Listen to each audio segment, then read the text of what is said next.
presentar. Ahora voy a poner de nuevo la presentación.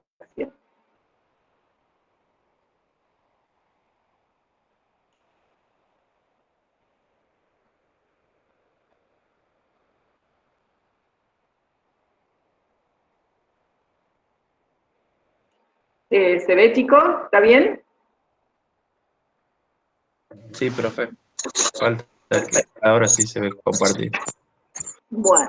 Bueno, hoy vamos a ver a la mañana solamente una familia dentro del orden Homoptera y del suborden de Tenorincas. ¿Se acuerdan que los Tenorincas se dividen por la posición, los subórdenes de Homoptera se dividen por la posición del aparato bucal? Que en el caso de los Sternorinca, por eso el nombre externo, rinco es el rostro, ¿no? Es el aparato bucal. Y el externo hace referencia a que ese aparato bucal está hacia atrás y da la impresión que naciera en el prosterno, ¿sí? En el primer segmento del tórax, que es el prosterno, en la parte dorsal. Por eso es el nombre, pero por supuesto que no nace ahí, tiene una dirección hacia abajo. Dentro del suborden Tenorinca tenemos la familia Afidoidea y vamos a ver hoy la que está acá con rojito, que es la familia Afilidae, que se conocen vulgarmente con el nombre de pulgones. Dentro de esta familia hay individuos que son, como vemos acá en la foto, ápteros y alados. Es un orden en cuanto a su morfología, digamos que las formas ápteras tienen la cabeza, tórax y abdomen formando una sola unidad, o sea, es un solo cuerpo, ¿sí? En cambio, las formas aladas tienen bien diferenciada la cabeza, el tórax y el abdomen. Tienen estructuras muy propias dentro de esta familia, como son, tienen una cabeza bien diferenciada, en la cabeza tienen, ¿qué aparato bucal tienen los pulgones? Si son homópteros, que significa alas iguales, o sea, alas iguales se refiere a que son membranosas los dos pares de alas, ¿no? Porque ustedes ven acá que las alas no son del mismo tamaño. ¿Qué aparato bucal tienen los homópteros? ¿Alguno que cante? Picador suctor. Picador suctor, muy bien. Entonces ese aparato bucal se repite en todos los integrantes de esta familia. En la cabeza, que acá vemos un pequeño corte de la cabeza a la derecha abajo, se encuentran las antenas, que son filiformes y pueden estar integradas de 3 o 6 antenitos. Esos antenitos se insertan en algunas especies en dos protuberancias que hay en la frente, que se denominan tubérculos antenales, pueden estar presentes en algunas especies y en otras no están presentes, y de allí nacen las antenas. Tienen 6 antenitos. El último antenito, que acá lo vemos en número 6, fíjense acá a la derecha, arriba, están el tercero, cuarto, quinto y sexto antenito.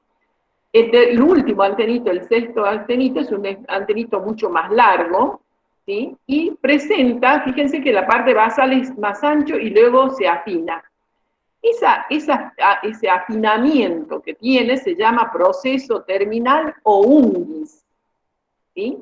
Y las antenas en estos insectos son muy importantes, porque en ellas presentan estructuras sensoriales, que en el caso del sexto antenito se llaman sensorios primarios o rinarias, ¿sí?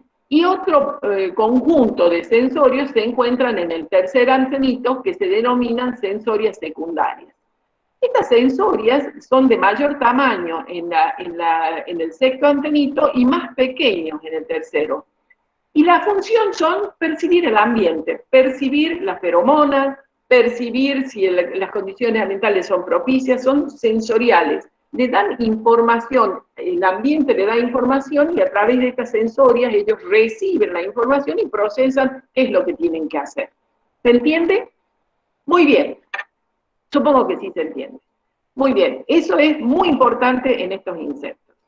Las alas tienen nervaciones muy características y tienen un área oscurecida que a veces está entre la costal y la subcostal, las velaciones, esa área oscurecida, que a veces abarca todo el borde del ala anterior o a veces es una pequeña porción terminal que está solamente oscurecida. Además, tienen estructuras muy propias de la familia. Fíjense acá en el abdomen, ¿sí? En el abdomen termina en una estructura que se denomina cauda. Tienen 8 urómeros y el 9º urómero está constituido por la cauda y por debajo, o sea, en la parte dorsal de la cauda, se encuentra la placa anal. Ese conjunto de cauda, placa anal constituyen el 9º segmento abdominal. Entre el 5º y 6º segmento abdominal presentan unas estructuras que se llaman cornículos, sifones, y acá dice sifúnculo. Nosotros le llamamos cornículos o sifones. Esas estructuras también tienen una gran importancia para estas especies porque las formas que tienen también son sensoriales y la forma que tienen es variada según las especies. Pueden ser como pequeños anillos entre el 5º y 6º segmento abdominal, pequeños anillos ahí que se presentan entre esos dos segmentos, pueden tener esta forma alargada, tubular, pueden ser más anchos, más cortos, pueden tener áreas engrosadas en la parte media o engrosados en la parte terminal. Son característicos de cada especie, ¿sí? Entonces son importantes. Fíjense que alguna literatura habla de que estos, los sifones, son estructuras que en reposo están así paralelas al cuerpo y que cuando hay una alarma, por ejemplo, hay un enemigo natural cerca de la colonia, dice que los pulgones los ponen vertical al cuerpo y segregan una feromona de alarma, que hace que muchos de los individuos que están en esas grandes colonias se desprendan de la planta y se dejen caer como manera de preservar la especie, ¿sí? Al dejarse caer no van a ser atacados por los enemigos naturales, por un predador, por ejemplo. Entonces, de alguna manera salvan a algunos individuos para continuar su reproducción y sus ciclos de vida.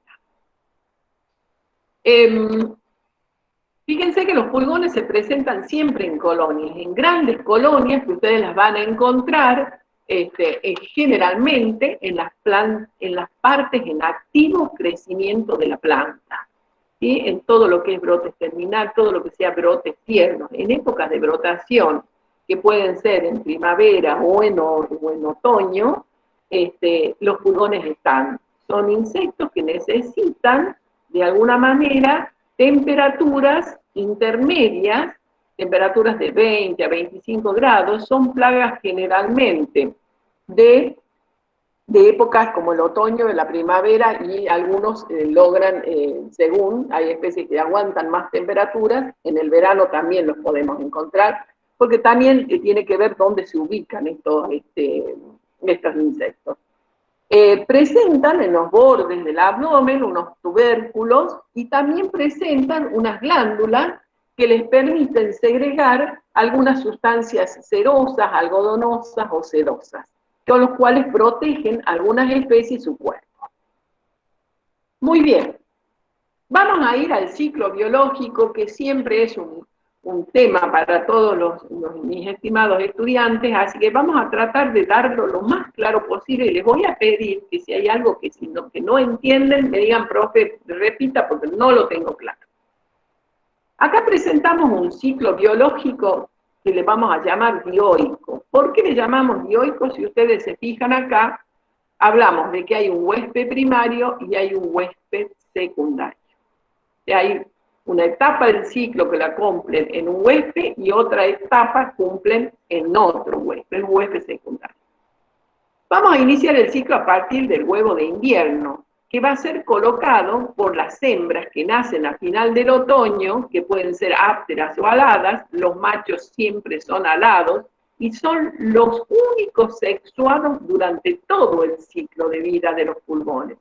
En esa época aparecen las formas sexuales a final del otoño, ¿sí? Que son las formas que van a ser copuladas. El macho puede copular a una hembra áptera o a una alada, y esas hembras van a colocar estos huevos en un hospedante primario, se llama huevo de invierno o huevo de Balbiani.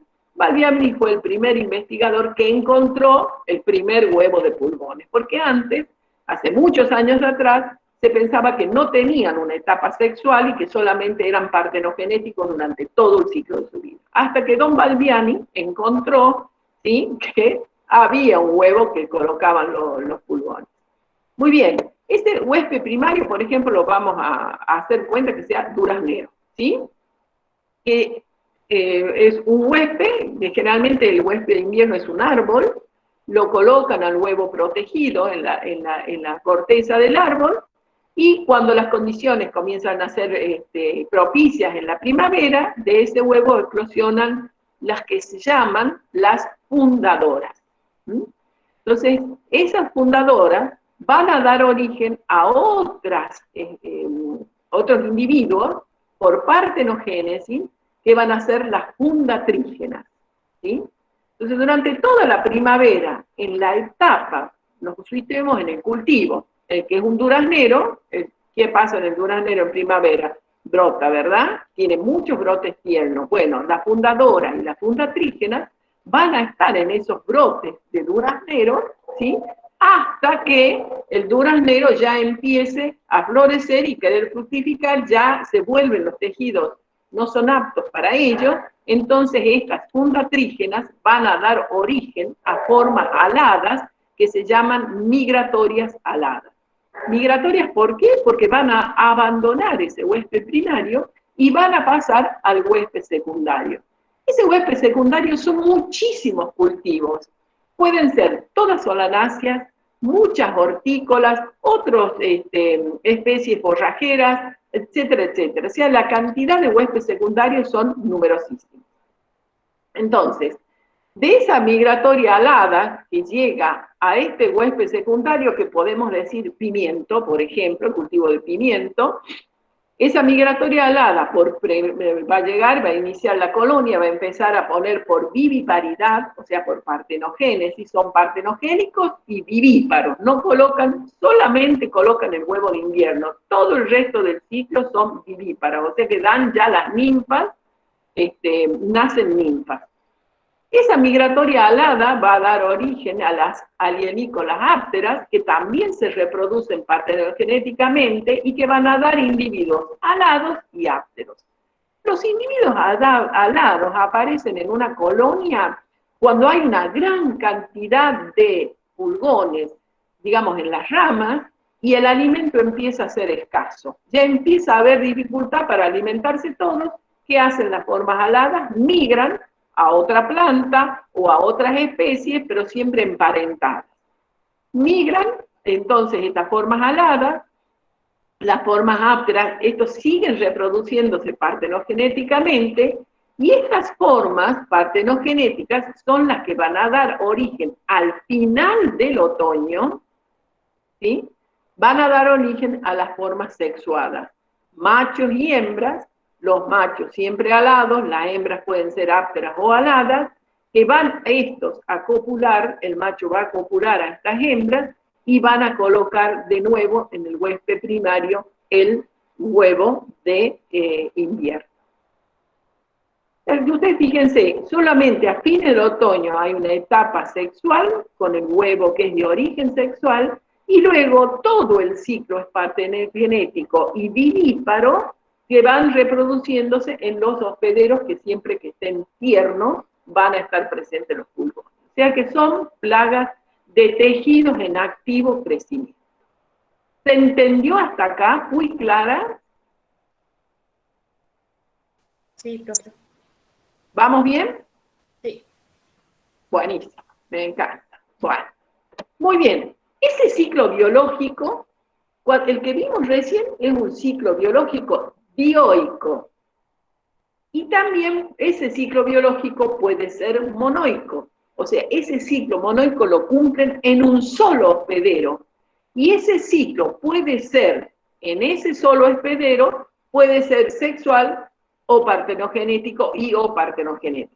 ¿Se entiende esto? O sea, cuando lo cumplen al ciclo biológico en un solo hospedero, es un ciclo monoico. Cuando lo cumplen en dos hospederos, es un ciclo biológico dioico. Pero siempre va a haber una alternancia de, aunque hay algunas especies que son partenogenéticas toda su vida y no se conocen los machos, pero siempre cuando hay machos va a haber una alternancia de partenogénesis y una pequeña etapa sexual. Y si no, es partenogenético durante toda la vida de estos insectos, ¿sí? Y generalmente son teritóxicas, o sea que siempre dan hembras. Algunas especies en algún momento producen unos pocos machos, y en ese caso, cuando producen algunos machos, la partenogénesis es arrenotóxica. ¿Vamos bien? Sí, profe. Está claro que el ciclo puede ser monoico o dioico. Muy bien. ¿Qué daños hacen estos insectos?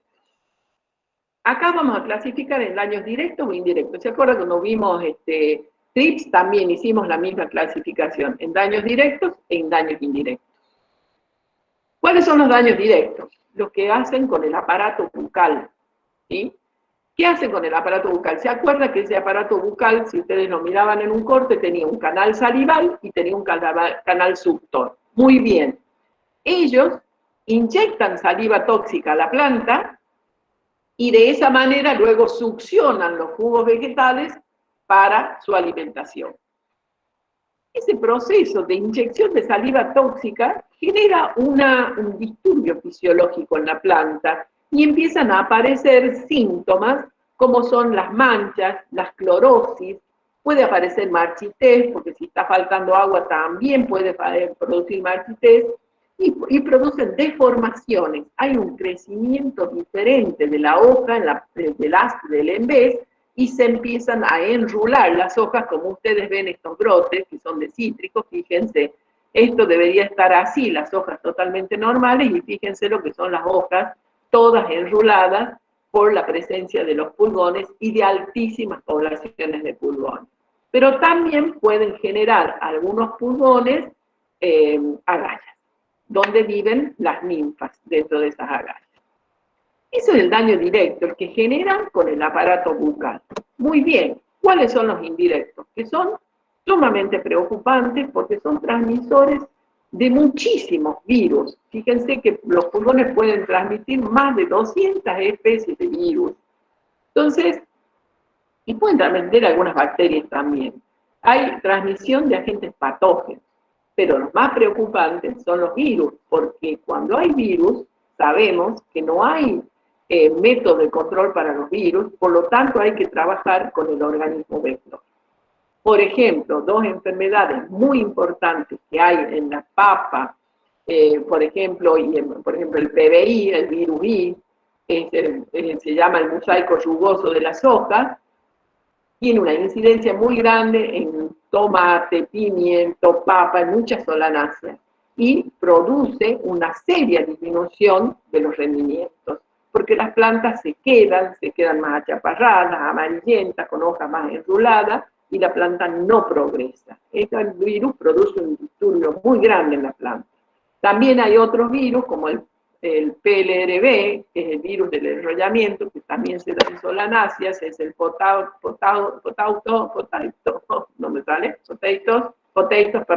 leaf-roll-virus, por eso es PLRB, que provoca las plantas atacadas por virus. Por ejemplo, en este caso es como que las pone más duras a las hojas, como las pone más gruesas.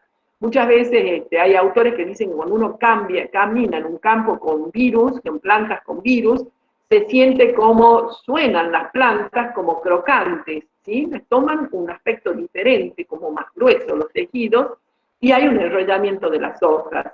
Y indudablemente que hay una disminución en la producción. Entonces, los virus transmitidos en este caso por los pulgones también son muy importantes, pero también hay que ponerle mucha atención al vector del virus.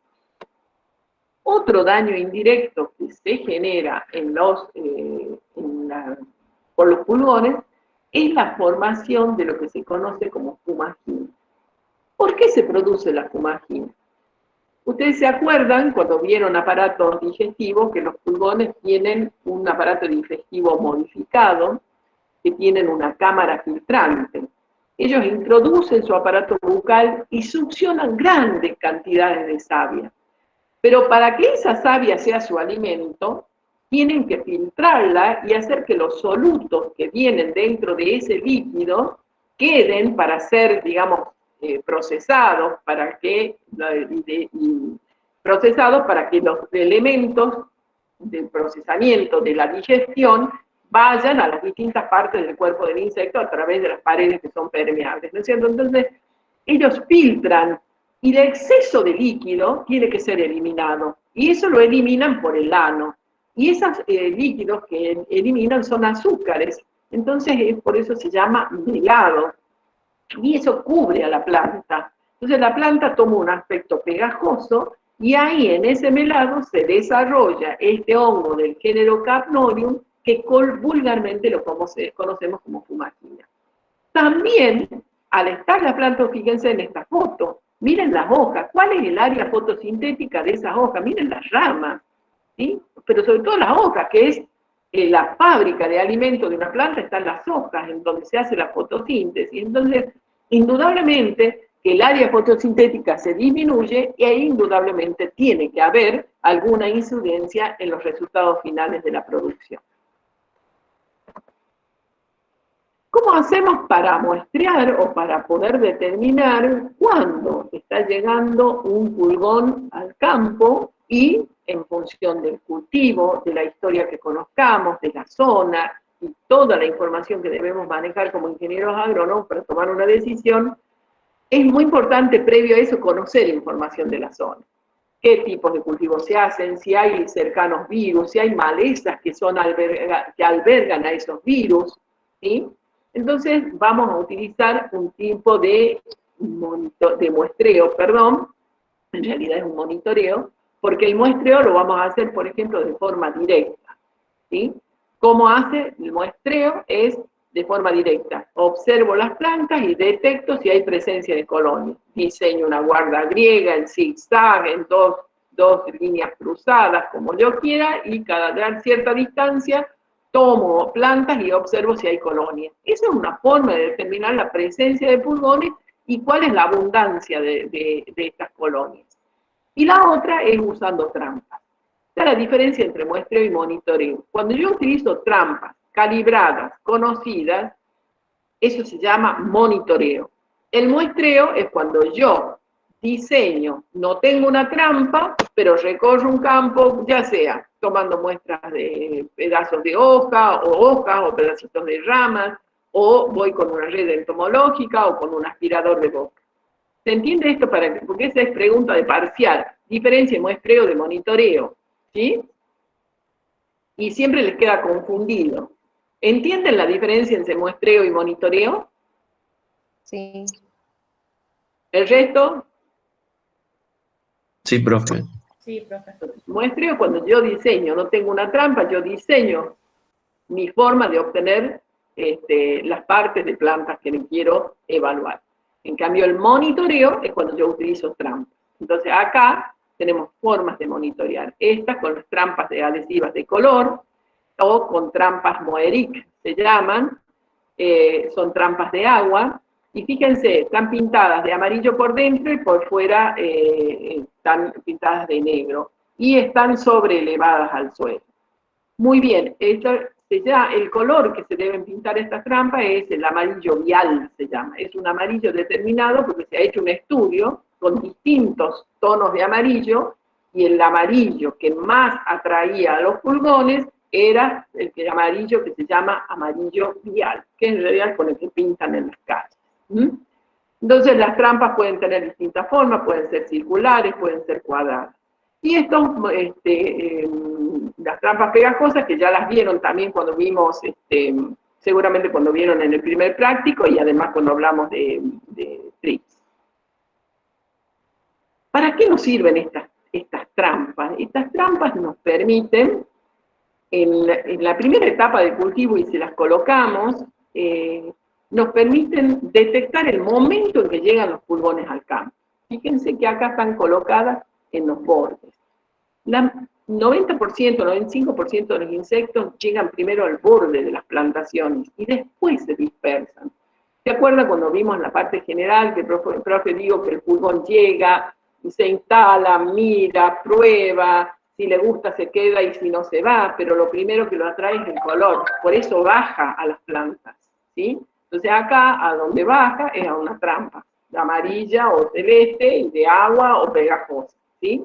Entonces, la primera detección la podemos hacer a través de estas trampas que nos están indicando cuándo llegan los pulgones. Y si ponemos más trampas dentro del lote, ponemos algunas trampas más, podemos ver cuándo llegan a la parte media del lote y cómo se van dispersando. Bien. Bueno, entonces hasta acá hemos visto generalidades de los áfidos, el ciclo, o sea, las características morfológicas, hemos visto el ciclo biológico, hemos visto cómo son los daños que hacen, directos e indirectos, y hemos visto cómo monitorearlos, qué herramientas tenemos para el monitoreo. Muy bien, ahora vamos a empezar a ver varias especies que están en el programa y que son muy importantes para la agricultura, para los cultivos en los cuales a futuro trabajarán y en los que hemos trabajado. Uno de los pulgones más importantes por la cantidad de hospederos que tiene, se conocen alrededor de 500 especies, de especies que atacan Missus. Se llama Missus, se escribe Persicae, pero la pronunciación correcta es Missus persice. Ese se llama pulgón verde del duraznero. Ahí dice pulgón muy polífero, sí, puede atacar hasta 500 especies, entre forestales, cultivadas, frutales, hortícolas y cultivos de vicias y otros cultivos más forrajeros. Y también es muy famoso este pulgón porque puede transmitir alrededor de 300 virus diferentes. Miren si no es importante, la cantidad de virus que pueden transmitir. Uno, ahí está como ejemplo el leaf roll, que vimos el PL, leaf roll virus, el PLRD. Muy bien, este pulgón se llama así, pulgón verde del duraznero, y es un pulgón que mide alrededor de 1,8 milímetros, puede llegar a medir hasta entre 1,8 y 2,6 milímetros. Hay algunos más grandes y más pequeños. A veces dentro de la misma especie hay una variación de color en el pulgón. A veces son grisáceos. Ahí, fíjense que esta es la misma especie y ustedes ven, hay colores diferentes. Hay unos medio cremitas blanquecinos, hay otros amarillos, otros más verdosos, y el adulto generalmente tiene la cabeza del tórax oscuro y el abdomen verde. Se llama pulgón verde del duraznero, pero no siempre es verde. Muchas veces la coloración en estas especies también tiene que ver con el tipo de huésped en el que están, ¿sí? A veces son más amarillentos, a veces son verdes más claros, verdes más oscuros, pero también tiene una relación con el huésped y el tipo de alimentación, o sea, con el huésped en el cual se han instalado. Este pulgón es sumamente peligroso.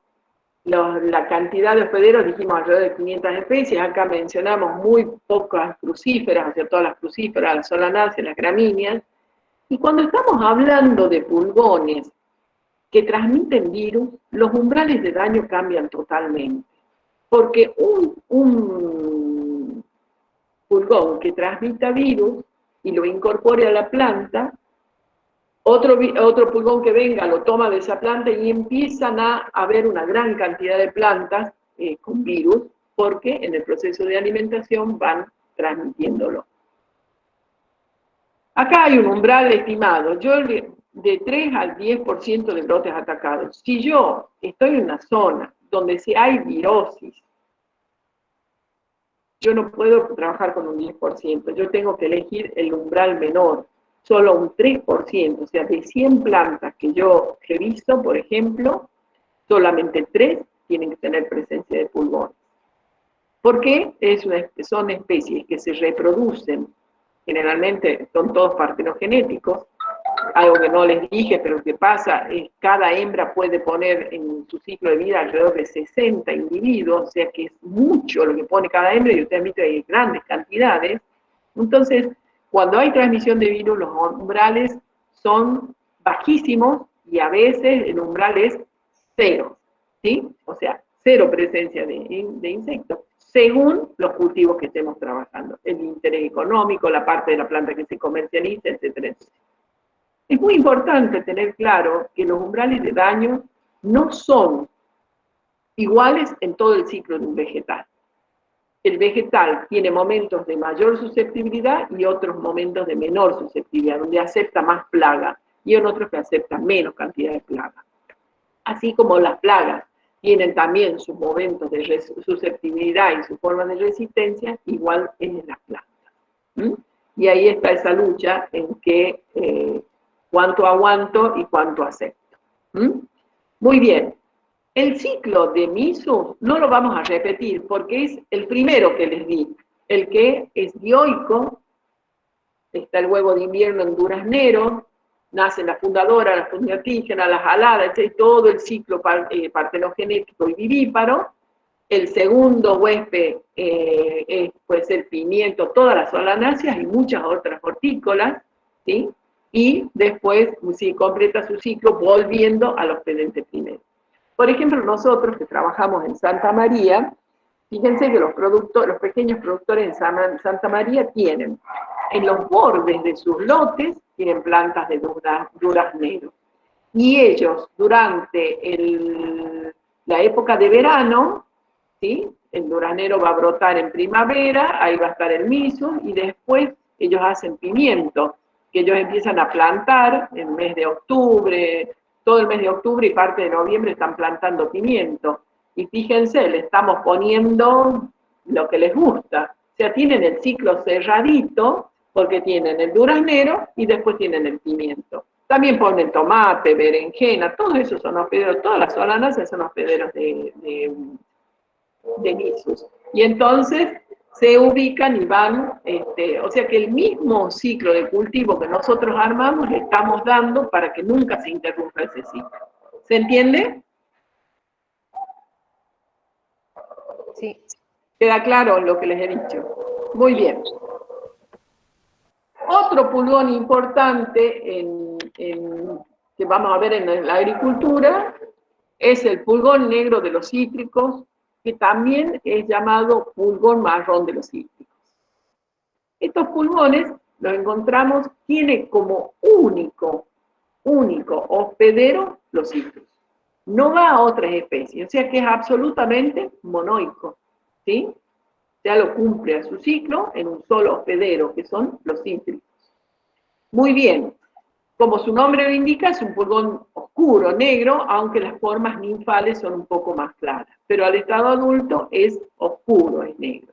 Y este pulgón tiene una característica. En esta foto que he puesto acá a la derecha abajo, fíjense este dibujito, tiene las formas ápteras, tienen el dorso como reticulado, que lo diferencia de otros pulgones, pero hay varios pulgones. Hay otro pulgón negro que ya lo vamos a ver, y que está y también en cítricos. Y es una especie partenogenética, siempre es partenogenética, no se le conocen los machos. Y el único huésped que ataca es acítrico, o sea que es una especie monoica partenogénica, todo su ciclo es partenogénico. ¿Vamos bien hasta ahí? Como uno de los problemas que tiene esta especie, bueno, tiene los daños directos, que son la absorción de savia, el enrolamiento de hoja, etcétera, etcétera, amarillamiento, deformaciones y demás. Pero el daño indirecto es que este pulgón es transmisor de una enfermedad que diezmó la citricultura en Argentina hace muchos años atrás, en los años 50, 60, tuvieron que barrer la citricultura del litoral del país porque apareció una enfermedad del virus de la tristeza de los cítricos que fue terrible, terrible, y es transmitida por este pulgón. ¿Cómo vamos a monitorear? Por ejemplo, acá esto es orientativo, ¿sí? Porque para cada cultivo hay que buscar las necesidades que tiene ese cultivo de monitoreo, porque hay que conocer cuánto aguanta ese cultivo de plagas sin que haga daño, ¿sí?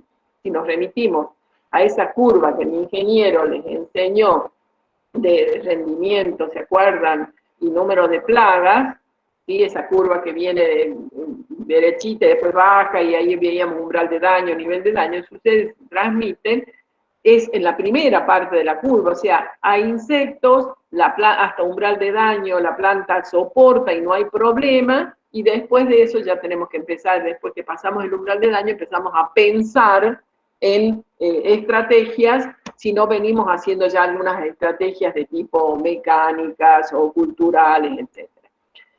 Para huertos pequeños, para pequeñas extensiones, tenemos, por ejemplo, que registrar el 10%, si son 10 árboles, el 10% de los árboles, un árbol. Si yo tengo 10 arbolitos, un árbol. Entonces, mi umbral es cuando un árbol de esos se encuentra con presencia de pulgón, ese es mi umbral, ¿sí? Un huerto de, supongamos, más grande, de 5 hectáreas, tomo 100 plantas, y solamente 10 plantas tienen que tener pulgones, debo yo hacer algún método de manejo. Cuando los huertos son más grandes, ya sí diseñamos en zigzag toda una estrategia de caminar el lote y se toma en ese caso 20 árboles. Pero siempre vamos a estar solamente el 10% de árboles que tengan, o sea que si yo tomo 20 árboles, 10% son 2 árboles solamente enfermos. Y eso es en 1 hectárea, ¿no? Pues en 1 hectárea, o sea, 20 árboles en 1 hectárea.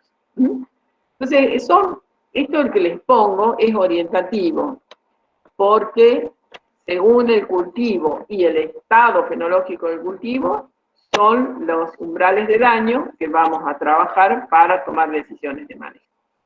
¿Se entiende? ¿Soy clara hasta acá? Sí. Sí, profe. O sea, acá hay un concepto que me parece fundamental de entender, ¿no?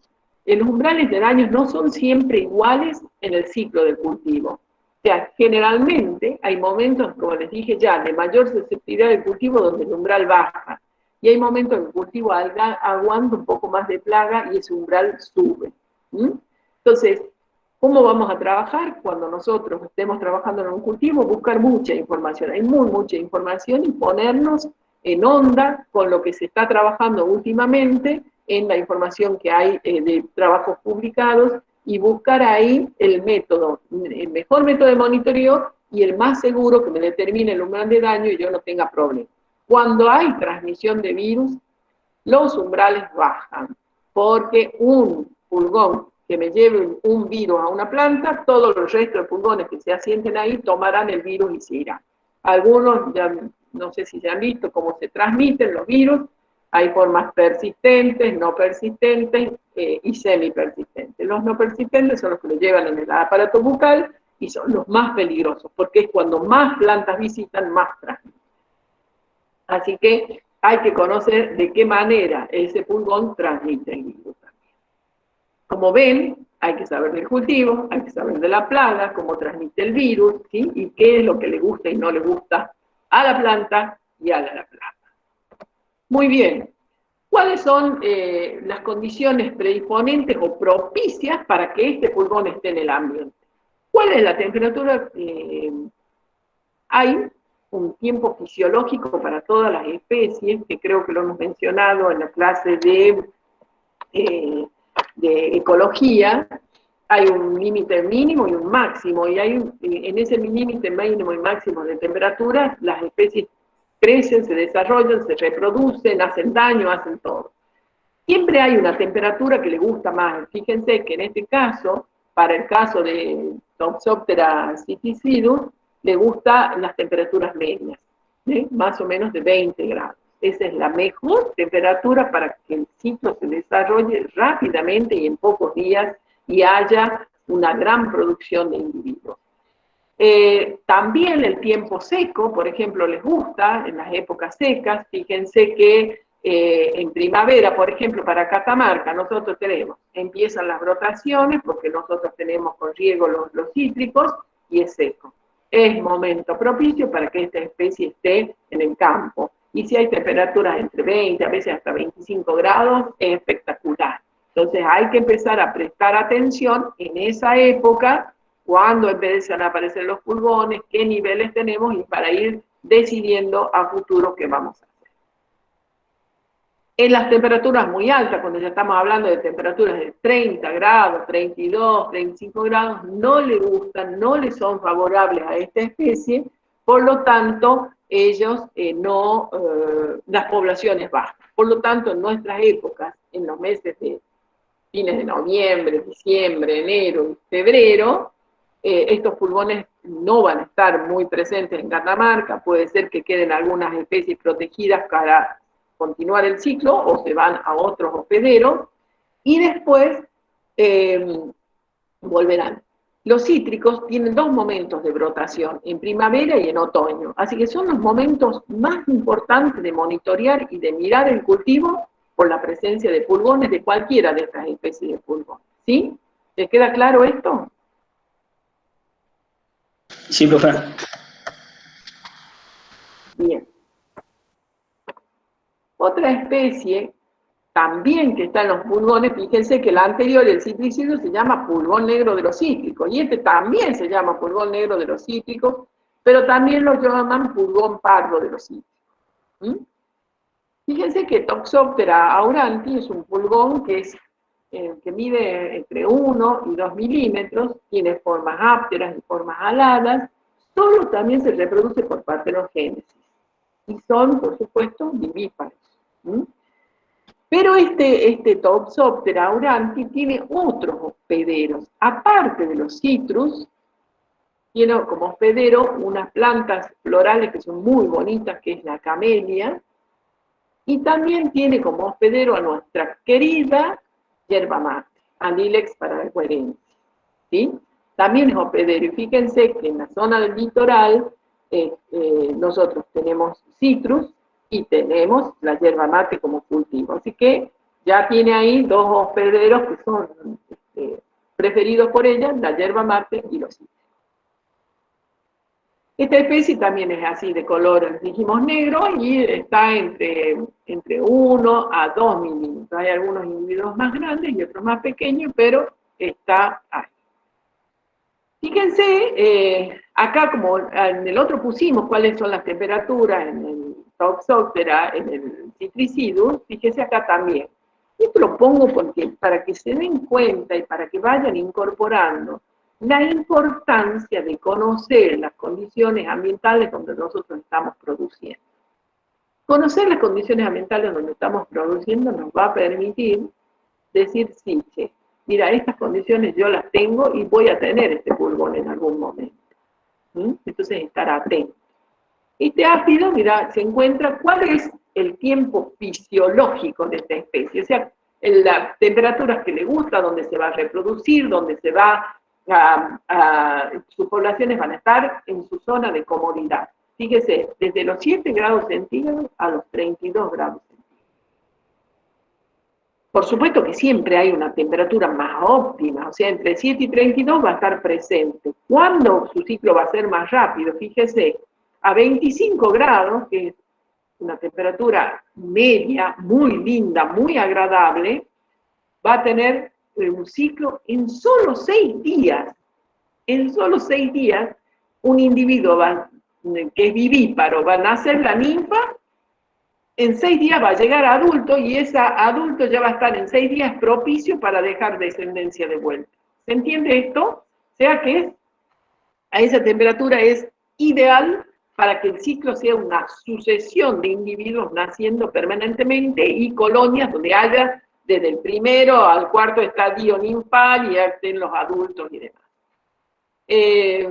Bueno, no dijimos al principio que son paurometábolos, pero ya me imagino que ustedes estaban viendo que son paurometábolos, ¿no? Bueno, y pues acá, por ejemplo, a 15 grados, ¿qué pasa cuando las temperaturas promedio son de 15 grados? El ciclo se hace más largo y alcanza a cumplir el ciclo en 21 días. Cuando las temperaturas son superiores a los 32 grados, se paraliza, o sea, el ciclo no continúa, no le es propicio esas condiciones y no hay producción de nuevos individuos. ¿Se entiende hasta acá?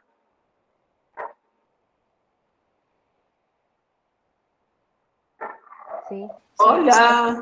Sí, profe. ¿Alguien allí? Bien.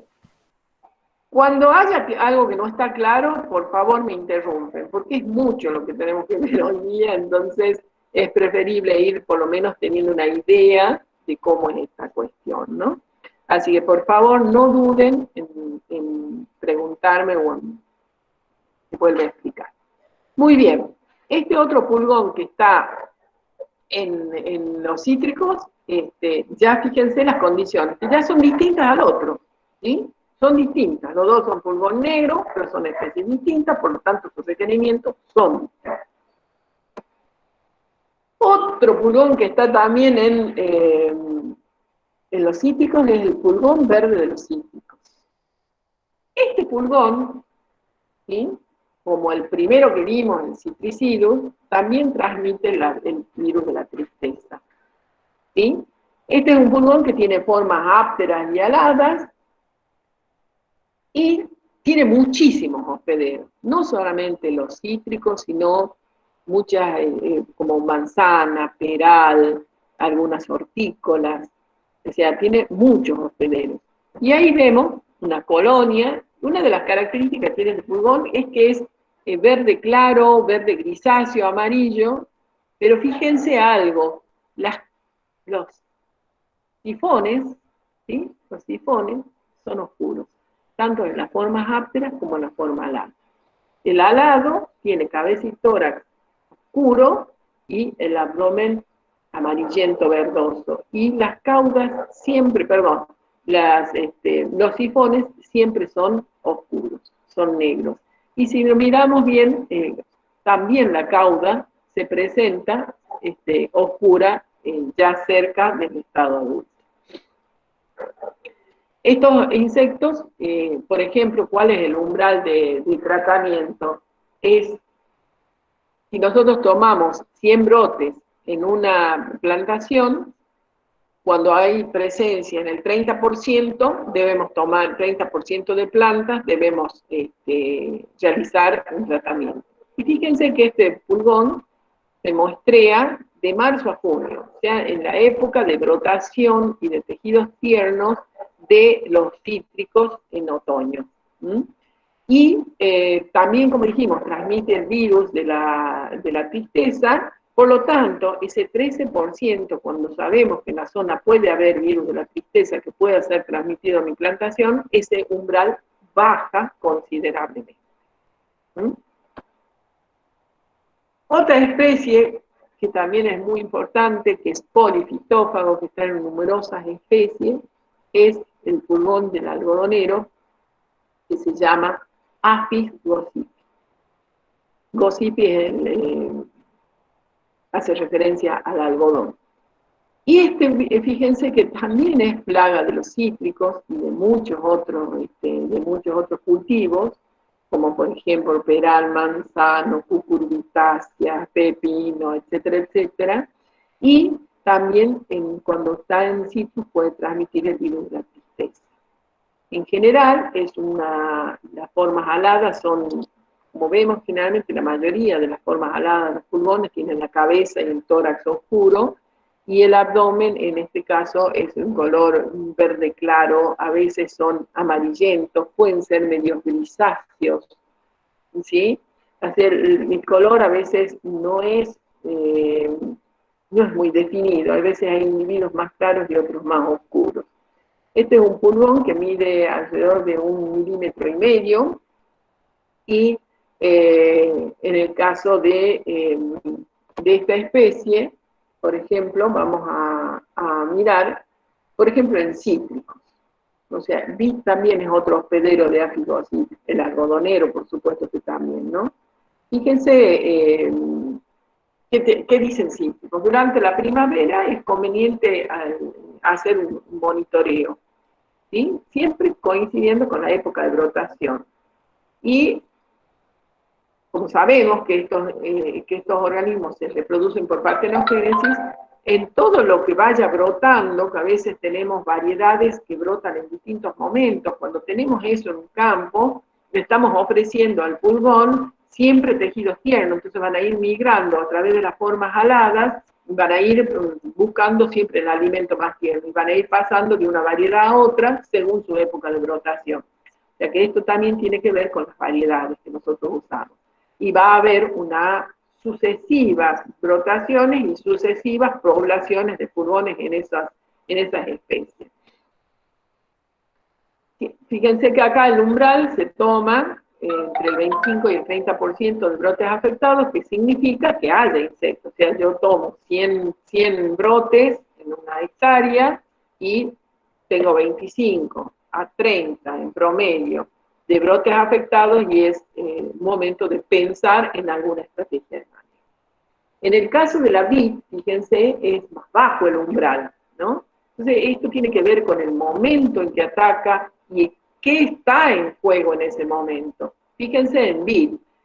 El pulgón ataca desde floración a cuajado. O sea, un periodo critiquísimo. ¿Por qué? Porque nos va a atacar lo que queremos cosechar, ¿sí? Que son las uvas.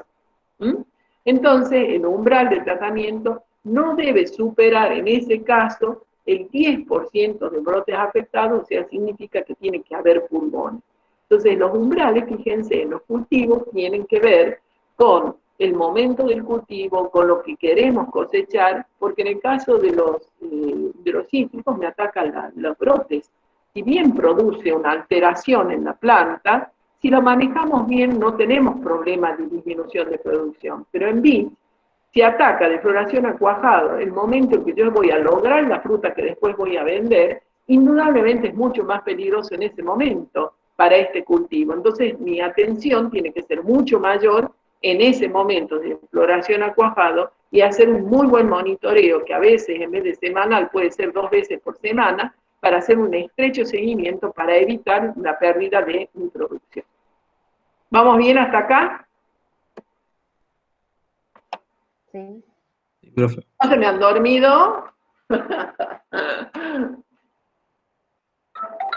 Bueno, otra especie que es muy importante en nuestros cultivos de alfalfa y en todas las leguminosas es el Acyrtosiphon pisum, que se llama pulgón del alfalfa. Este pulgón ataca a los melilotus, la alfalfa, las vicias, todas las especies que están relacionadas. Es un pulgón que mide entre 2 y 2,6 milímetros. En general, este es más uniforme en el color, son verdes. Pueden ser verdes un poquito más claro o más oscuro, pero son todos verdes. Ustedes han visto que en las otras especies a veces hay una variación, ¿no? Como está atacando todo un grupo de especies como alfalfa, meliloto, etcétera, etcétera, están todos emparentados, tiene una coloración más uniforme. En general, las formas ápteras y las formas aladas son de color verde. Fíjense, acá tenemos una hembra que está pariendo, una ninfa, son vivíparos, por supuesto, ¿sí? Está pariendo una ninfa. Acá vemos la forma alada, que también son de color verde, y acá vemos una gran colonia donde hay 2 hembras que están pariendo, y acá tenemos ya ninfas en distintos estadios. Tenemos el estadio recién nacidas, estamos en segundo, tercer estadio, o sea, ninfas más grandes, que van a ir a buscar un lugar tierno, fijar su aparato bucal y a alimentar. Este pulgón es muy interesante porque alfalfa tiene un complejo de pulgones, ¿sí? Tenemos este que hemos mencionado, el Acyrtosiphon pisum, que se llama pulgón verde. Tenemos el Acyrtosiphon condoy, que se llama pulgón azul. El Aphis claxivora, que es el pulgón negro. Y un cuarto pulgón que se llama Pterioaphis trifoli, que es el pulgón manchado o moteado del alfalfa. Es tan sabia la naturaleza, que a mí esto me parece tan maravilloso, que estos 4 pulgones que están en el cultivo no compiten. No compiten ni por alimento ni por espacio. Fíjense que el Acyrtosiphon pisum, que es el primero, se ubica en la parte más terminal de la planta. Luego de eso, se ubica Acyrtosiphon condoy. El condoy es un pulgón más pequeño y es un pulgón medio azulado grisáceo, también bastante uniforme en su coloración, ¿sí? Por eso le llaman pulgón azul del alfalfa. Es más pequeño que el pisum y se ubica por debajo de piso. El Apis craxivora está en épocas más cálidas en el cultivo de alfalfa, que a veces hay o muy baja población de estos o no están. Entonces el Apis craxivora es un pulgón que está en los meses de febrero, marzo, abril, y después aparecen el pisum y el cóndor. Y antes, en la época de brotación anterior, digamos en primavera, también están el pisum y el cóndor. Y fíjense acá, el Pterioapis trifoli, el pulgón moteado o manchado de la alfalfa, no se ubica en la parte aérea, se ubica en la corona de la planta. Y la corona de la planta es la fábrica, ¿no es cierto?, de ramas y de hojas para cuando se hace forraje. Así que ese pulgón estratégicamente ubicado en la corona es un problema y un dolor de cabeza porque es altamente tóxico y difícil para la planta. O sea, al atacar esa parte, hace que haya una disminución en el crecimiento, menor producción de ramas en la corona, y tiene una influencia muy importante en la producción de forraje. Además, la presencia de pulgones y de muchos pulgones en la alfalfa le cambia la palatabilidad a la alfalfa y trae como consecuencia que los animales coman menos porque no les gusta el sabor que tiene la alfalfa con los pulgones adentro, puestos ahí. Entonces, ¿qué pasa? Cuando tenemos una alfalfa infestada de pulgones, hay que hacer un buen manejo, porque los animales, al haber muchos pulgones, comen menos, y no voy a tener los kilos de carne por hectárea que yo necesito para ganar plata. ¿Se entiende esto? Ah, tan lindo que dice, pulgones de la alfalfa. Muy bien, vamos bien hasta acá, entendiendo cómo es, digamos, cuando hay un conjunto de insectos que atacan a un mismo cultivo y que van a estar prácticamente algunos en las mismas épocas, pero no compiten. Fíjense acá los umbrales de daño de estos pulgones según el estado de cultivo. Fíjense en el estado de plancton, o sea, yo siembro, emergen las alfalfas y están en activo crecimiento, son plántulas, con 2, 3, 4 hojas verdaderas. Fíjense, acepta de 2 a 5 pulgones en estado de plántula, para pisum. Y para cóndor y craxivora, que son indudablemente más agresivos, el umbral es menor, de 1 a 3 pulgones por plántula. Y si nos vamos a Pterioapis trifoli, fíjense, el umbral baja a 1 pulgón por plántula. Tiene que ver dónde está ubicado el trifoli, es en el motor de la planta, que es la corona, ¿sí? Cuando la planta tiene menos de 30 centímetros, fíjense, encontramos, en el caso de pisum, acepta por tallo de 20 a 25 pulgones. Fíjense, cóndor y craxivora aceptan entre 15 y 20, requieren menos pulgones por tallo. Son las especies muy agresivas para la planta, entonces la planta soporta menos cantidad.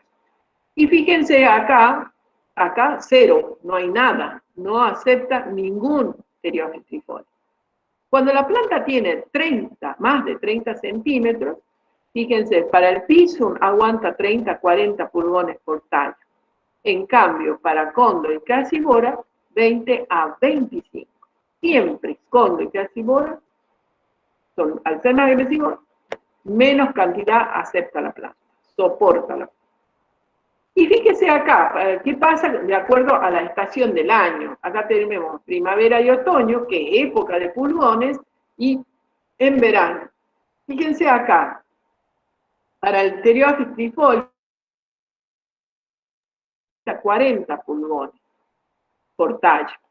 Pero en verano, si nos ponemos a pensar, es en la época que más, si hacemos fardo o más follaje vamos a tener, porque se hace un corte por cada 30 días prácticamente, fíjense, baja el umbral de daño a 20 pulgones por tallo.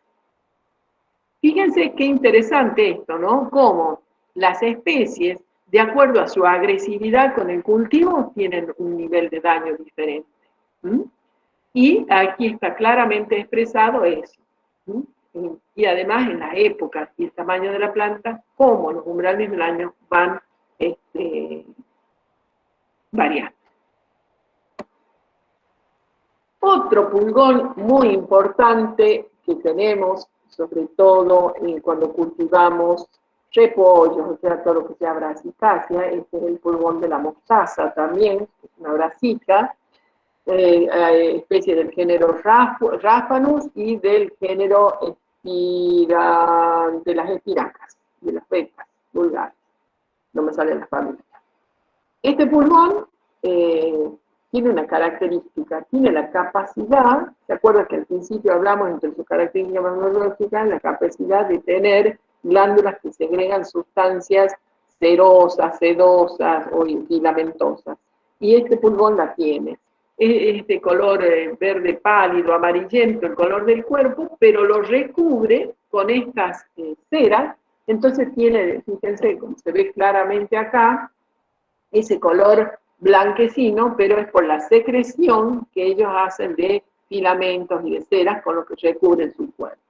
Este es un pulgón, le llaman el pulgón del repollo, que mide alrededor de 2,2 milímetros, pero en realidad el color que nosotros vemos es de blanco grisáceo. Fíjense acá, ¿no? Qué interesante esto, porque habla del monitoreo de umbral de daño. Esta especie se da en especies hortícolas, ¿sí? En todo lo que sea, todos los coles, todos los repollos, que hay varias especies, en los ráfanos también, ¿sí? Y fíjense, el monitoreo, o sea que estamos hablando de horticultura, de una producción más rápida.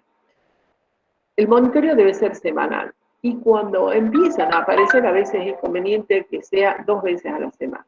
Eso es muy importante tener en claro, que cuando empiezan las poblaciones a subir, hay que monitorear más seguido. Por ejemplo, una forma de trabajar es tomar 10 hojas en 10 puntos de la parcela, y cuando se encuentran pulgones en el 20% de las plantas, podemos tener un umbral de daño. Pero eso cuando estamos en pleno cultivo. ¿Qué pasa cuando estamos al momento de cosecha? Fíjense, acá dice, al momento de la etapa de cosecha, el umbral permitido, o sea, el punto de corte que dice, el punto de corte, o sea, de cosecha, por planta es 0 individuos.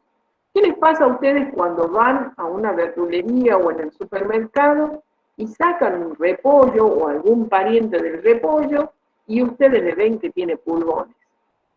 No les gusta, ¿verdad? Porque les da un poco de aprensión, les da un poco de asco, qué sé yo. Yo, desde el punto de vista de mi salud, es mejor que haya algunos pulgones. ¿Saben por qué? Porque quiere decir que no han usado tantos productos químicos. Cuando hay 0 individuos, eso debe haber sido una mansalva de uso de agroquímicos. Entonces a veces es preferible, porque uno los pone bajo el agua, o los pone en agua con vinagre, y los pulgones se desprenden, lava bien y lo puede utilizar. Sí puede el pulgón modificar la apariencia de la hoja. A veces pueden estar un poquito más encrespadas, a veces tienen los bordes como secos, como quemaditos, o sea, puede cambiar el aspecto. Perdón. Pero en las producciones comerciales, como dice al final, cuando el 2% de planta está infestada con pulgones, debe considerarse tratamiento. Fíjense cómo en distintos momentos los umbrales varían, y hay momentos y hay cultivos que aceptan 0 individuos, 0% de daño, o sea que no haya presencia de individuos, porque está en el momento de cosecha y ese producto, así como sale del campo, va a la góndola o al verdulero. Entonces, 0 individuos. Pero a veces es preferible que haya algún individuo a que no haya ninguno. Esas perfecciones son preocupantes porque a veces hay un gran uso de agroquímicos. Yo lo he puesto esto de una organización del INTA que se llama Intagri, que ha sacado esta información.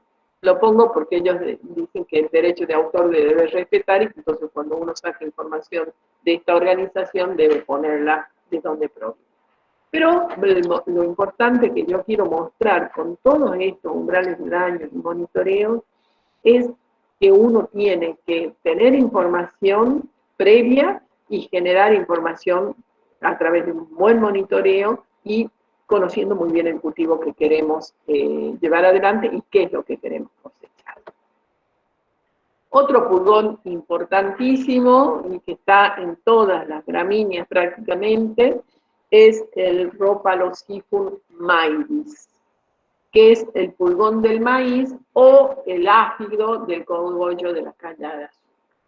Este pulgón se ubica en lo que se llama el cogollo, que es el brote terminal, que es por donde crece la planta, ¿sí?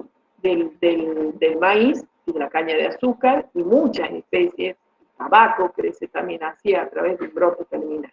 Entonces, vamos a tener este pulgón presente en los cultivos. Es un pulgón bastante grande, que puede medir hasta 2,5 milímetros, es grande, 2,5 milímetros, y es de color, es medio verde azulado, grisáceo, y va a atacar, como dijimos, los brotes en activo crecimiento. Y todo su hospedero son las muchas gramíneas y, por supuesto,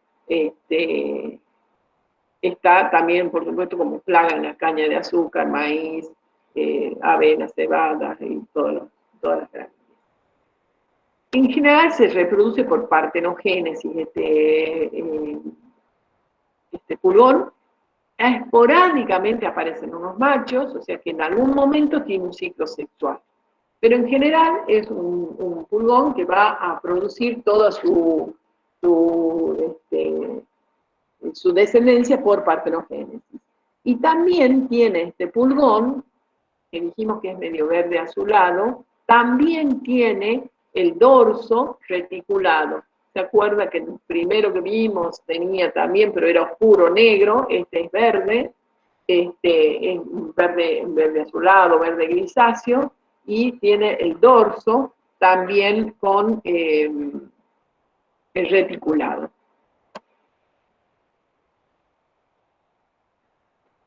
Tiene la característica, que este pulgón transmite un virus que se llama el virus del mosaico del maíz. El pulgón es transmisor de virus.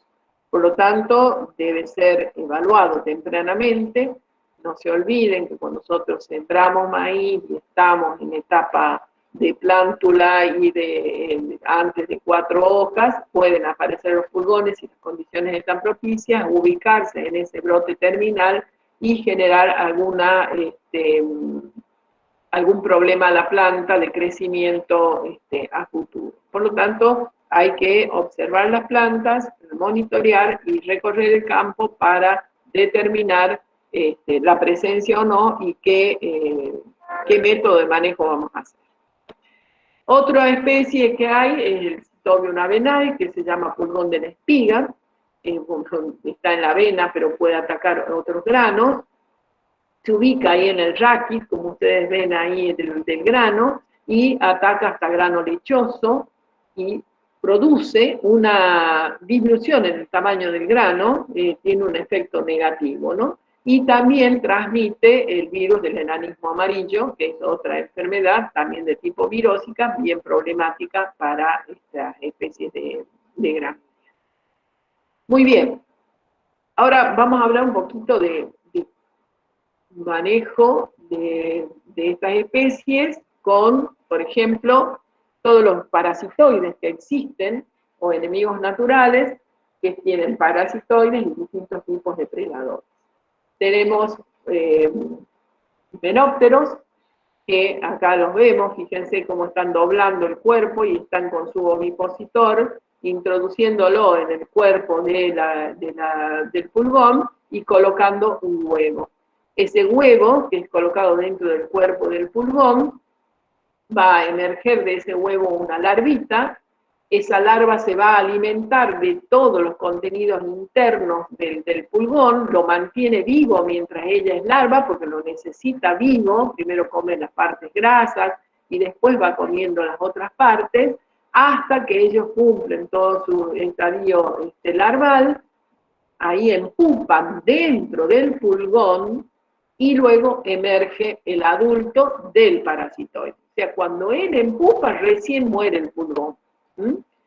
Fíjense algunas de las especies de parasitoides que encontramos. Tenemos el género Praun volucre, por ejemplo, a Praun sp, y el género Aphidius. Hay varios, Aphidius helvi, Colemani, etcétera, distintas especies de Aphidius que atacan a los pulmones. Fíjense, acá vemos un orificio en la parte del abdomen, que es por donde el parasitoide adulto, una vez que emerge de su pupa, rompe con su aparato bucal, ¿sí? Hace un círculo rompiendo, empuja esa tapita y emerge el parasitoide. Acá lo que estamos viendo, ¿cómo se llama el pulgón que está parasitado? Fíjense ahí dice momias, son las momias. Cuando nosotros veamos en una colonia estos pulgones que están todos como hinchados y son de un color marrón, castaño clarito, son color beige en realidad, esto es bueno porque quiere decir que hay un gran parasitismo o parasitoidismo en la colonia, y de estos individuos van a ser más parasitoides y van a ir diezmando la población de pulgones. Algo que les quería mostrar acá, fíjense en esta especie Praun volucre, está el pulgón y por debajo hay como una lanosidad. Esa la hace el parasitoide. O sea, cuando encontremos un pulgón que tiene como una especie de lanosidad que le sale por los costados, es que ese parasitoide es Praun volucre, una de las especies que está parasitando a los pulgones. También tenemos gran cantidad de predadores, tenemos todas las vaquitas, la cicloneda, esta es cicloneda sanguínea, este es Eriopistron conexa, y lo interesante es que las larvas y los adultos son predadores. Y se estima que cada uno de estos individuos pueden llegar a comer 60 pulgones por día, lo cual es una cantidad interesante si las poblaciones. Estas especies, los predadores, se denominan densodependientes porque dependen de la densidad de plaga para que ellos aumenten su población y puedan comer a la plaga. Cuando hay pocos pulgones va a haber pocos predadores, pero a medida que aumenta la población de pulgones, ellos también van por atrás aumentando su población y alimentándose de todos esos pulgones. Otra especie, el Cicloneda septempunctata, todos estos coccinélidos colocan los huevos en grupos de color amarillo y uno los ve como puestos verticales sobre la hoja. De allí nacen las ninfas, las larvas, pues son holometábolos, los coleópteros, pasan por 4 estadios larvales, luego se forma la pupa, que es visible, externa en las plantas, que es esta la pupa, y de ahí emergen los adultos, y este estado son los que se alimentan de los pulgones. Hay otras especies predadoras también de los pulgones, que son moscas. Las moscas del género Aphidoletes y los sírfidos. Esto es muy común verlos cuando hay pulgones. Las formas adultas no son predadoras, pero sí las formas larvales, ¿sí? Son predadoras de las ninfas de pulgones y son colaboradores en este control natural que existe en el campo. También hay otras especies de otros órdenes, como son los neurópteros, que son los conocidas vulgarmente como crisopas. Hay crisopas de color marrón y hay crisopas de color verde. En este caso, los crisópidos, que son del orden Neuróptera, son predadores tanto a la forma larval como a las formas adultas. O sea que todos los estados larvales, los estadios larvales y el estado adulto son predadores y son colaboradores. Lo que tienen esta especie que no son específicas, o sea, van a comer cualquier pulgón, cualquier trips que encuentre, etc. Cuando no hay una cosa, comen otra. Bueno.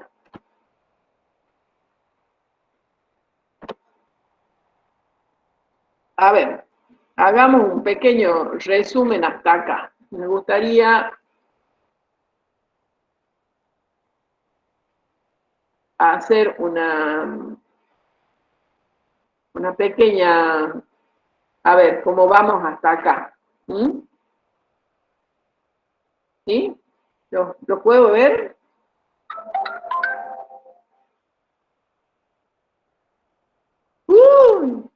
¿Alguien responde?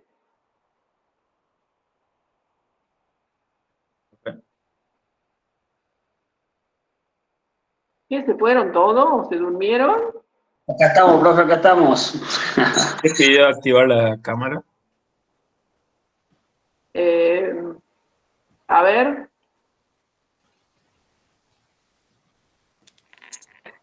Les quiero ver la cara, 5 minutitos y después seguimos.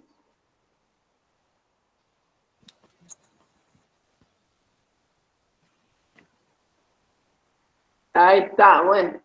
No importa, no se preocupe por el peinado, Fernando.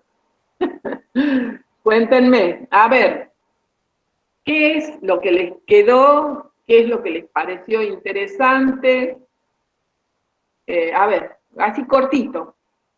Profe, el pulgón del grano de la avena, ese ataca cuando ya está comenzando a alargar la espiga, recién, antes no. Claro, ese es específicamente de la espiga.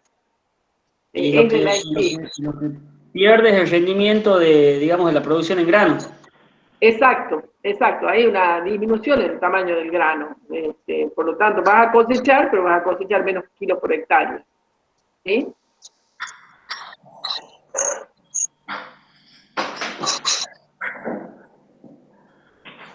Están golpeándole la puerta, Antonio se iba a atender. A ver, a ver, Leonel. Perdón. Lo que pasa es que justo se me estaba apagando la computadora y disparé a poner el cargador. Esa era mi consulta, profe.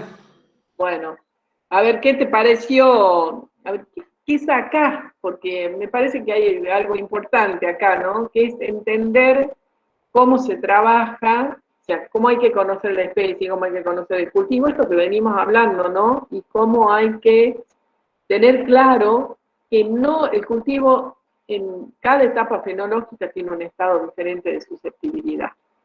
Y que cuando hay transmisión de virus y tenemos información que en la zona hay cultivos que pueden estar con virus o hay plantas, malezas, hospederas de los virus, todo eso hay que reconocer cuando uno va a hacer un manejo. ¿Sí? Porque si no vamos a tener serios problemas. Cuando la transmisión de virus se hace, no sé si ya han visto cómo se transmiten los virus, pero hay virus que son llevados en el rinco, en el aparato bucal, y se transmiten de una planta a otra rápidamente, el pulgón va probando y hasta ya se alimenta, ya transmitió a varias plantas, y hay los virus permanentes que son los que incorporan al cuerpo, el virus se reproduce en el cuerpo, y después con las glándulas salivales lo va inyectando en la planta. ¿Sí? Entonces es muy importante esto de saber si en la zona hay cultivos asociados, emparentados, parecidos, conocer cuáles son los virus que en esa zona se transmiten, porque uno dice, bueno, el pulgón es un daño directo, sí, me hace un enrulado, daña gran cantidades, bueno, voy a ponerle algo, o favorezco que estén las vaquitas, porque hay muchas flores en el campo, entonces va a haber vaquitas, y esas vaquitas van a ir cuando estén brotando las plantas y van a empezar a comer pulgones. Comen muchos pulgones por día, pero siempre van a ir por detrás de la población de pulgones, ¿no? Puede haber en algún momento que haya muchas vaquitas y que logren bajar ahí, habría un buen control natural. Sería un buen control cuando los predadores logran bajar las poblaciones, pero no siempre pasa. Entonces siempre vamos a tener pulgones.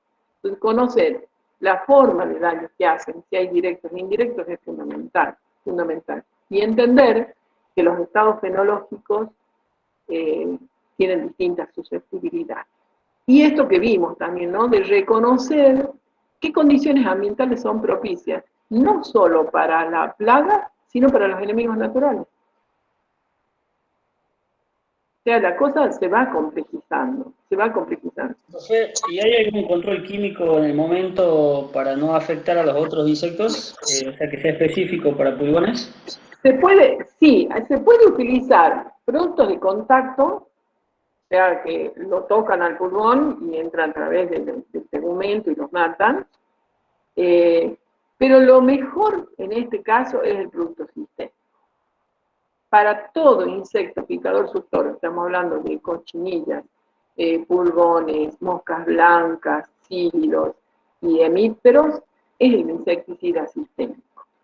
Anda muy bien. Nunca usen un insecticida sistémico para un insecto de aparato bucal masticable, porque hay subdosis ahí, no llega. En cambio, como el sistémico se mueve vía floemática y depende de si lo absorbe por raíz o lo absorbe por la parte aérea, apoplasto o sin plasto, sea por floema o por por cual otro vaso de conducción, no me sale el nombre, xilema, claro, los pulgones llegan al floema, entonces ahí lo van a tomar. Y como toman grandes cantidades de líquido, indudablemente, si el insecticida está dentro del sistema, toman grandes cantidades de insecticida. Y es un poco menos contaminante el insecticida sistémico que el no contaminante. Porque el sistémico solamente va a afectar al que se alimenta por los líquidos de la planta. Entonces a los insectos benéficos es menor también el daño que va. Entonces lo ideal es buscar productos insecticidas. De todos modos hay ahora algunos productos nuevos que están utilizando de otros modos de acción de los tradicionales, el piretroid, el fosforado y esas bombas atómicas que están. Hay algunos productos nuevos. Nosotros estamos por probar un producto que se llama Sten 80, que es el resultado de varios metabolitos. Ya se me acaba la energía a mí también.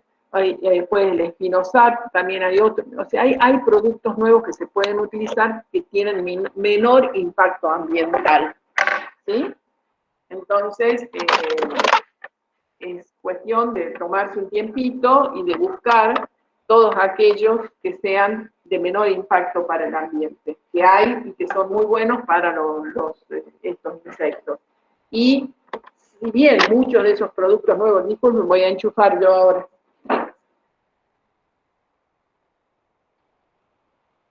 Muchos de esos nuevos productos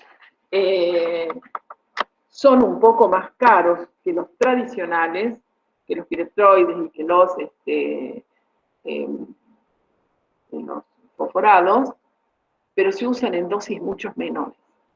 Uno a veces las dosis están entre 20 y 50 centímetros cúbicos, y estamos hablando de un fosforado que está entre 200, 300 centímetros cúbicos. O sea, de un litro uno saca 3 dosis, y de estos vos podés por 20 centímetros cúbicos en un litro sacar 50 dosis. ¿Se entiende esto? Entonces, es muy importante hoy en día, chicos, empezar a trabajar con números. Evaluar, y donde el número también esté tomando en cuenta el impacto ambiental que vos estás produciendo con un tipo de producto y con el otro producto. Cómo vas a sanear mejor tu ambiente y vas a tener un ambiente más sano para producir a posteriori poniendo productos con menor impacto ambiental. ¿Alguna otra pregunta? Guadalupe, ¿algún comentario?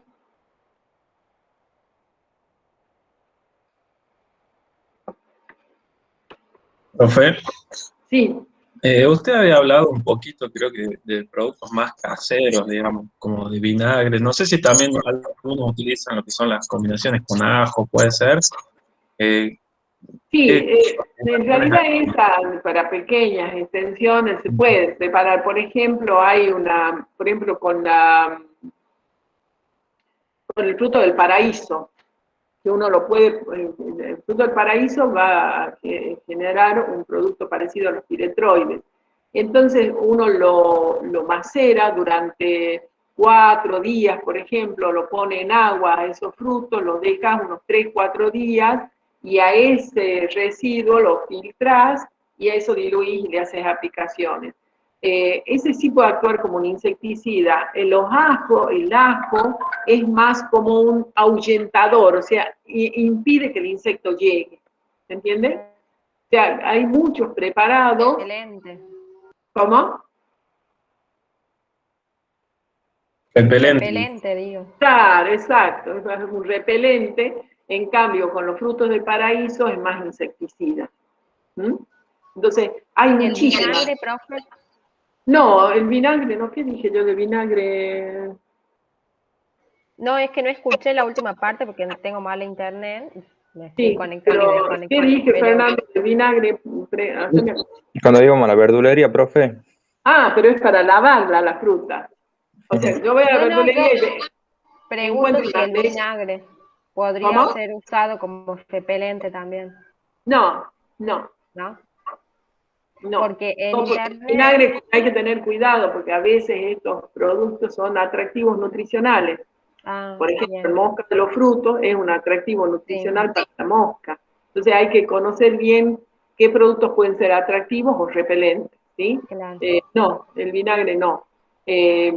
No, lo que pasa es que vos vas a la verdulería y a veces compras una lechuga y cuando venís a tu casa y empiezas a abrir las hojitas, encontrás pulgones. Entonces, ¿cómo hace eso? Pones bajo chorro de agua y si no se van, lo pones 10 minutitos en agua con vinagre y se van a desprender esos pulgones.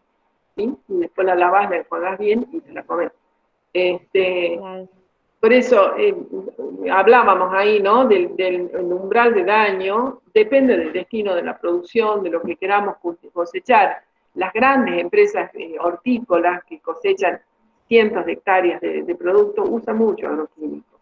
Inclusive acá en Catamarca, chicos, los horticultores que nosotros tenemos, y eso me lo dijo un verdulero, señora, dice, 3 días, chicos, antes de cosechar, le ponen piretroide, porque el piretroide la pone turgente a todas las hojas de todos los cultivos de hoja, la lechuga, la selga, la espinaca, la pone como más turgente, la pone más linda, y a los 3 días la cosechan. O sea que estamos comiendo insecticida, chicos.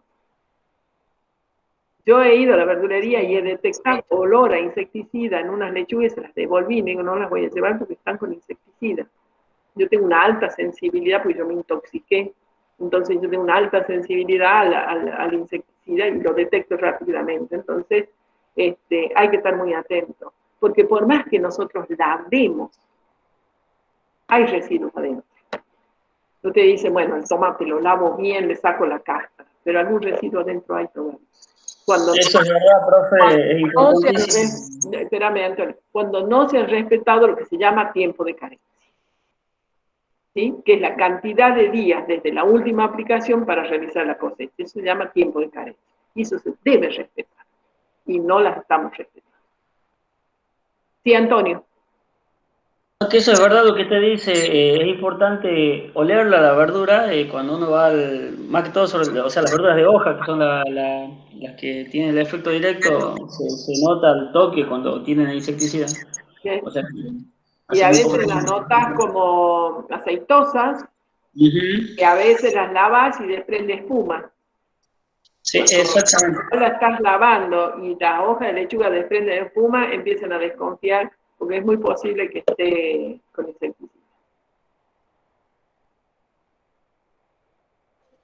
Bueno, ¿alguna cosa más? Sí, ojalá todo el mundo pudiera hacer su huerta en su casa y comer más sano. Yo, con esto de la pandemia, uno está viendo qué mala salud que tenemos en nuestro país, ¿no? Porque el tema del sobrepeso en la gente, que es un factor muy jorobado para el COVID, porque la gente con sobrepeso tiene más asegurado morirse que con este virus, y la diabetes. Y la gente que a veces no sabe que tiene esas enfermedades, la diabetes sobre todo, fíjense que está muriendo gente más joven, y esa gente más joven no dicen nada, pero debe tener algún problema de salud además. Porque si no, lo tenés que aguantar, tener buena salud. Entonces, cómo alimentamos un país es muy importante, y creo que Argentina está últimamente bastante mal alimentada.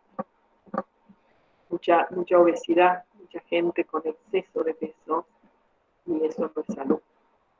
Antes los gorditos era, ay, como, qué saludable que es, y hoy en día ya no. Así que, a ver, para no meterle tanta cosa, vamos a ir a la tarde, a las 3, de 3 a 4:30, vamos a tener clase, hoy los voy a liberar más temprano. Terminamos de ver todo lo que sería Esternorinca, y ya veo, si les doy a Auquenorinca o se los doy después de la semana que viene. Ya veo. Así que por ahora, algo más que Leonel, algo que quieras decir, que te llamó la atención, que te pareció interesante, que no entendiste, que no fui clara yo sobre todo, porque cuando alguien no entiende, no es que ustedes son duros, es que uno no explicó bien. ¿Sí? Una vez No, le pregunta, le dicen, la mayoría de los docentes le preguntan al alumno, ¿entendiste? No, yo fui clara con ustedes para que ustedes entiendan, si yo no soy clara no van a entender. fue muy clara, profe, clarísimo. Bueno, Sí, entonces, se ¿qué entendió les más. parece? Me ¿Cómo? llama la atención la disposición, o sea, la diferente. Dio el ejemplo que hay pulgones verde, negro, que se pueden depositar en la planta y no compiten entre ellos. Eso me llamó muchísimo la atención. Y bueno, el ciclo dioico también no había escuchado, así que Claro, interesante. los monoicos y los ciclos dioicos que hay dentro de estos pulgones. Por ejemplo, en el caso de Toxoptera silicidio, que solamente es hospedero de los citrus, es un ciclo monoico, no tiene alternativas con otra especie. En cambio, el Myxus, el pulgón más famoso del mundo, porque es el más famoso del mundo, tiene su ciclo dioico, porque tiene un hospedero para el otoño-invierno y un hospedero de primavera, de verano-otoño. Así que sí, es interesante estas cuestiones y estas son las cuestiones que tenemos que manejar a futuro de comprender cómo funcionan las especies. Cuando empecemos a entender cómo funcionan, vamos a ser mucho más eficientes en los manejos y vamos a cuidar mucho más el ambiente. Vero, ¿algún comentario? No la escuché a Vero. Profe, a mí me costaba un montón entender la parte del ciclo biológico del duraznero. No sé si se acuerda que cuando lo aprendí me costaba y ahora como que la entendí mejor. Creo que está claro, porque yo sé que ese tema cuando le toman en el examen todos patinan. Es re complicado, o sea, Sí. hay que verlo así como lo vimos ahora, parte por parte y detenidamente. Claro. Creo que ya no van a patinar más en ese tema, espero que sea así. Espero. Bueno, chicos, los libero, ha sido un gusto verlos y escucharlos. Nos vemos a las 3, ya les paso el link para anotar. Bien, profe. ¿Sí? ¿Algo más que quieran decir? ¿No? ¿No? Bueno, perfecto. Guadalupe, ¿dijiste algo? Sí, sí hablo Guadalupe. Ya se nos fue la Guada. Sí, Chicos, sí. nos vemos a las 3, en un ratito les mando el nuevo link. Nos vemos, profe. Hasta luego, Perfecto. profe. Perfecto, chicos. Hasta luego.